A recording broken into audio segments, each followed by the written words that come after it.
Recap muna tayo. Noong February 23, 24, 26 at 27, isinagawa ng International Criminal Court o ICC Pretrial Chamber 1 ang confirmation of charges hearing kay dating Pangulong Rodrigo Duterte. Binubuo ang chamber ni na presiding Judge Julia Motoch, Judge Ren Alapini Gonsu, at Judge Maria del Socorro Flores Liera. Sa hearing na ginanap sa The Hague, the Netherlands, inilapag ng ICC prosecution at defense teams ang kanilang mga argumento tungkol sa kaso ni Duterte. Ayon sa ICC, layunin ng naturang hearing na matukoy kung may sapat bang ebidensya para ma-establish ang substantial grounds para mapaniwala na ginawa ni Duterte ang mga krimeng inaakusa sa kanya. Sa kaso ni Duterte, siya ay nahaharap sa 3 counts of crimes against humanity of murder and attempted murder na sinasabing nangyari sa pagitan ng November 1, 2011 at March 16, 2019 sa konteksto ng kanyang kampanya laban sa illegal na droga. We're here in this court to prosecute the most responsible, and the most responsible is his client, former President Duterte, not the people on the ground who committed the killings. Sa 4 na araw ng hearing, inilatag ng prosekusyon ang ebidensya nito na si Duterte umano ay at the very heart ng mga pagpatay sa madugong war on drugs. Si ICC Deputy Prosecutor Mame Mandiayan-Yang ang nanguna sa prosecution panel laban kay Duterte. Kabilang sa mga ipinakitang ebidensya ng prosekusyon ay ang mga transcript at recording ni Duterte, kasama na rito ang umano'y pag-amin niya sa isang pagdinig noong 2024. Sinabi niya na bahagi ng kanyang strategy bilang mayor ang umano'y pagtatanim ng ebidensya laban sa mga umano'y suspect na una na niyang pinabulaanan. So nagpa-plan po talaga kayo ng evidence? Well, that was a part of the strategy as a mayor and as the leader of the law enforcement agency in the city. Ipinunto rin ng prosekusyon ang umano'y paggamit ng tinatawag na Davao Death Squad o DDS na sinasabing inutusan umano ni Duterte para targetin at patayin ang mga pinaghihinalaang sangkot sa illegal na droga, pati na ang mga snatcher at hold-upper sa lungsod.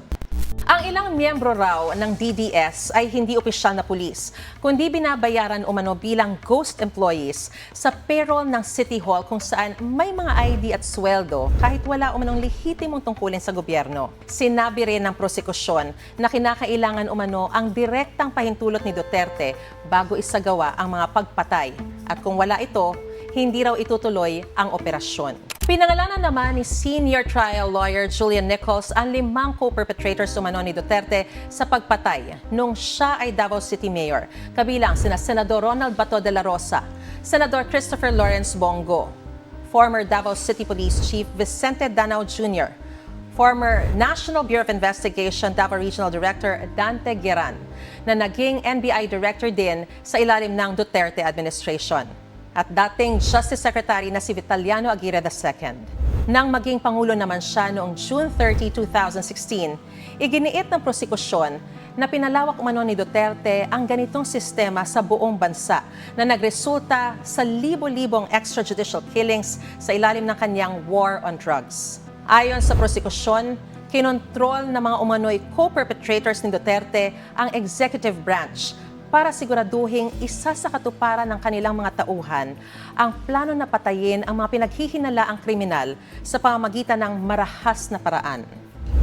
Binigyan diin din na ang mga pagpatay ay isinagawa umano ng walang takot sa pananagutan at may mga pagkakataong pang ipinapakita raw ito ng may pagmamalaki na ayon sa prosekusyon ay indikasyon ng sistematikong karahasan na suportado ng Estado. At sa mga naging pahayag ni Duterte noon, binanggit ng prosekusyon ang kanyang mga binitawang salita sa kampanya kung saan sinabi niyang ipinag-utos niya sa militar at pulisya na tugisin at patayin ang mga drug lord. Hindi sila nagkamali. Papatayin ko talaga My campaign against drug will not stop until the end of my term. Isa itong pangakong kanyang tinupad nang siya ay maupo sa pwesto. Your Honours, it is so easy to choose as a target for prosecution a politician because of the way he presents his policies. If Rodrigo Duterte is to be faulted for anything, it is for his inappropriate choice of language. But he murdered no one. Pero giit naman ang defense team ni Duterte, kulang umano ang ebidensyang iniharap ng prosekusyon para mapatunayang may direktang kinalaman ang dating Pangulo sa mga krimen. Ayon kay Lead Defense Counsel Nicholas Kaufman, wala umanong reliable evidence na nagpapakita na si Duterte ay nagbigay ng praktikal na tulong, panghikayat o moral support na may malaking epekto sa pagkakagawa ng mga pagpatay. Binigyan diin din niya na hindi umano malinaw kung paano iniuugnay ng prosekusyon ang pananagutan ni Duterte kung ito ba ay sa pamamagitan ng direktang utos, panghihikayat o pakikipagsabuatan. Dagdag pa ng defense team, kung ang tinutukoy umano ng prosekusyon ay ang mga pahayag ni Duterte sa publiko, mahirap umano itong ituring na direktang pag-uutos. Lalo na't may mga pagkakataon ding hinihikayat ang self-defense sa mga naturang talumpati.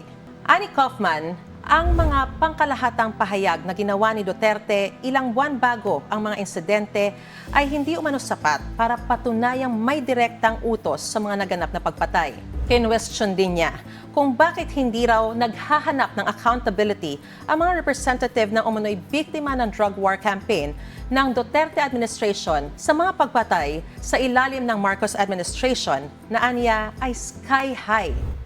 Pero nilinaw ng The Haas Project ng Third World Studies Center ng University of the Philippines na bagaman hindi bumaba ang bilang ng mga pagpatay sa kasalukuyang administrasyon kaugnay ng war on drugs, bumaba raw ang bilang ng mga naging biktima. Kinwestiyon din ng depensa ang paraan ng investigasyon ng prosekusyon na umano'y nabigong tukuyin kung may iba pang posibleng responsable sa mga pagkamatay sa gitna ng war on drugs. Bukod dito, tinuligsa rin ni Kaufman ang mga pangunahing witness ng prosekusyon na aniya ay inherently unreliable dahil sila mismo ay umami na sangkot sa mga pagpatay. Ayon pa sa kanya, karamihan umano sa kanilang mga pahayag ay kinuha kapalit ng tinatawag na limited use agreement kung saan ang mga self-incriminating na detalye ay hindi gagamitin laban sa kanila sa pagdinig ng ICC. Nagkaroon naman ng pagkakataon na pakinggan ang mga biktima sa hearing sa pamamagitan ng mga common legal representative. Mr. Duterte's drug war campaign targeted the very humanity of the victims, of their families, and of their communities. In Filipino, the indirect victims expressed this in one sentence. Inalisan kami ng dangal. We were stripped of our dignity.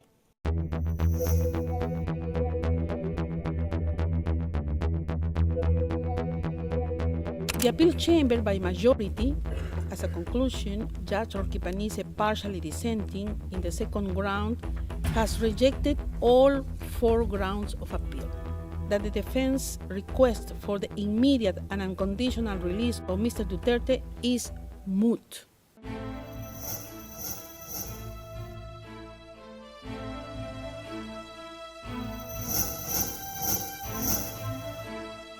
Today, the judges of Pretrial Chamber 1 of the International Criminal Court unanimously confirmed all the charges against Rodrigo Roa Duterte and committed him to trial before a trial chamber. Pretrial Chamber 1 concluded that there are substantial grounds to believe that Mr. Duterte is responsible for the crimes against humanity of murder and attempted murder.